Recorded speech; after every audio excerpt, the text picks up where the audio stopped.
Reports from Indonesia were more startling than we expected. Series, being stuck in Antarctica for months with no outside contact was atrocious. But in hindsight, considering what we discovered happened in the outside world, it was an absolute blessing.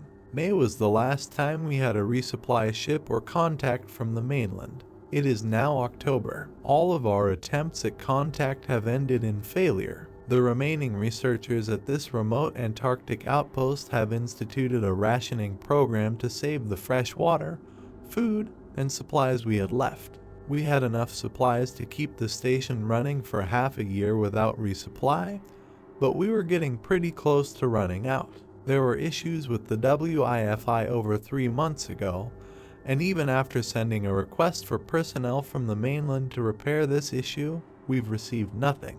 We sent letters back home to reassure our families, but even with snail mail in this day and age, it's odd we haven't gotten a response back. Every day I refreshed my email, nothing.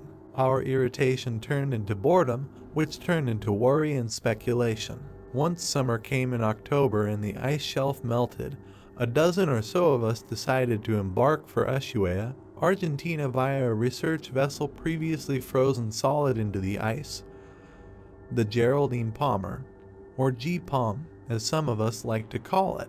It was both a resupply mission, but also just to figure out what exactly is going on with the lack of contact with the outside world, hopefully bring back a fiber optics specialist while we're at it. The voyage would take 2 days and be relatively uneventful. Some leopard seals and Adelie penguins, the usual. On the second day, the Wi-Fi abruptly resumed. My MacBook suddenly exploded with emails. Strangely enough, the latest was dated 3 months ago. Most of it was pretty mundane. A birthday email from my fiancé, who says he misses me. A bank statement. Some spam. I hoped that the emails would give me some clue as to the great mystery of the informational blackout, but nothing. That is until I noticed an email from my postdoc mentor at Berkeley, Dr. Greg Kleinhardt. Hey Lisa, hope you're adjusting to life in Antarctica, and hope all is well with the lichen research. A colleague of mine, Dr. Jared Amati, a pathologist at the Samarinda Medical Institute, forwarded this email.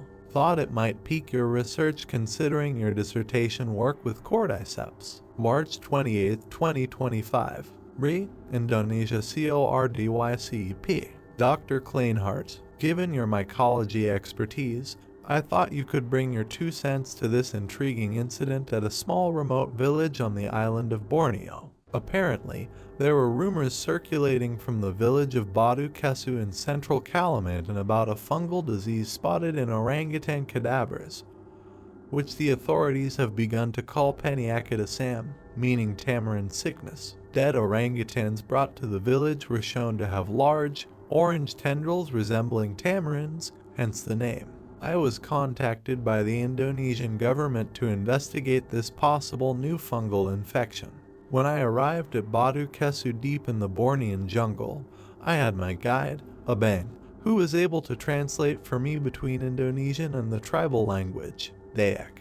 I inquired the elders to let us see the orangutans, and the young men led us to an empty field on the outskirts of the village. We could smell it before we saw it, an entire field filled with rotting orangutans. A thick cloud of flies cloaked the field, and I had to cover my mouth as the stench was utterly putrid. 2 men with rags covering their faces took long sticks and poked at the corpses. We could see the appendage-like orange fungi protruding from the animals, and I have included some photo attachments for you to view. The growths were about 3 feet in length, half a foot in diameter. A few of the men stabbed and popped the tendrils, releasing a rain of what appeared to be spores 10 feet in the air. We asked the men where they found the orangutans. They pointed down a small jungle path. We continued down the path and we stopped. We asked them where it could be. Abang looked confused. What did they say? Look up.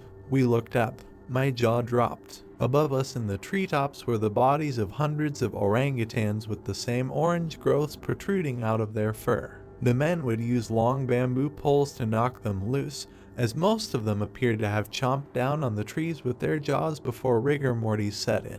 We took some samples back to Samarinda and performed a culture test, which confirmed this pathology was indeed a fungus. Analysis of its nuclear ribosomal genes determined that the fungus was a novel form of cordyceps, perhaps the first one that's known to infect mammals, which is surprising, considering the fact that we previously thought the mammalian immune system would be too complex for cordyceps to infect, unlike the simpler immune system of an insect. However, this novel strand seems abundantly more evolved to suppress the immune system of a mammal than any cordyceps known to us. We are still in the preliminary phases of research, but we found some surprising findings concerning the fungus behind Peniacatisam. When we dissected the orangutans, we found that the fungus had densely infected muscle cells, replacing up to around 40% of the muscle mass of the orangutan. We also found that it had extensively attacked motor neurons and caused lesions in the premotor cortex. We suspect that what caused the orangutans to chomp down with their jaws on the trees in the final stage of the infection was due to a final massive release of neurotoxins we found to be quite similar to those released during a tetanus infection. This death before the fruiting bodies of the cordyceps burst out of the dead orangutan. We would love for you to review the data I've sent you and to extend a cordial invitation to Indonesia, where we hope your expertise would be invaluable in this ongoing investigation. Best, Jer. That was the email. Anyways, I'm currently headed to Jakarta next week. I will keep you updated. Let me know what you think about this situation. Hope you are staying safe and warm. Warmly yours, Dr. Kleinhardt. There was another email, dated a few days after. Dear Lisa, I'm getting ready to head back from Indonesia, but what I've witnessed in the past week has been, for lack of better words, distressing.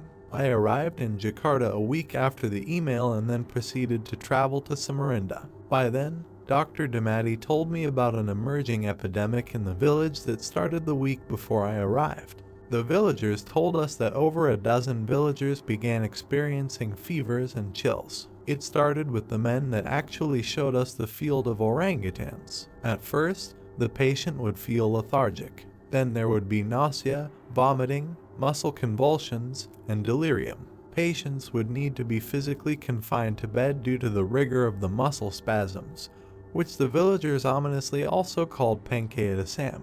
Noticeably, one individual had recently gone missing, Abang, the interpreter for Dr. Damati. Abang was reported to be one of the first villagers to fall ill with the disease. After suffering severe muscle spasms, his family confined him to his bed.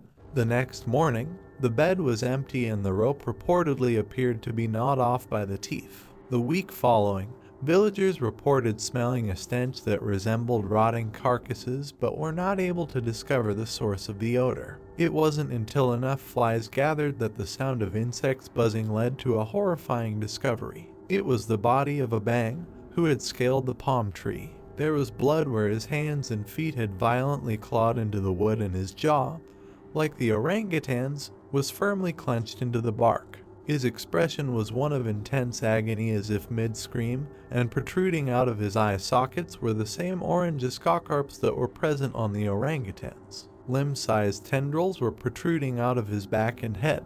Dr. Damati and I made plans to travel to Batu Kesu, but a few miles outside of the village there was a military roadblock on the only road into the village. Dr. Damati argued with the checkpoint guard, but after offering a bribe, we were able to make it into the village. As a precaution, we were dressed in hazmat suits. These were utterly unbearable in the jungle humidity, but considering what happened to Dr. Damati afterward, I was grateful I wore them. As we approached the village, we could see plumes of smoke. When we arrived, we found the village completely abandoned. We then made the horrific discovery that the plumes of smoke came from a massive funerary pyre in the center of the village. The smoldering remains of men, women, children, and animals were piled unceremoniously on the dirt road across from what appeared to be the village mosque.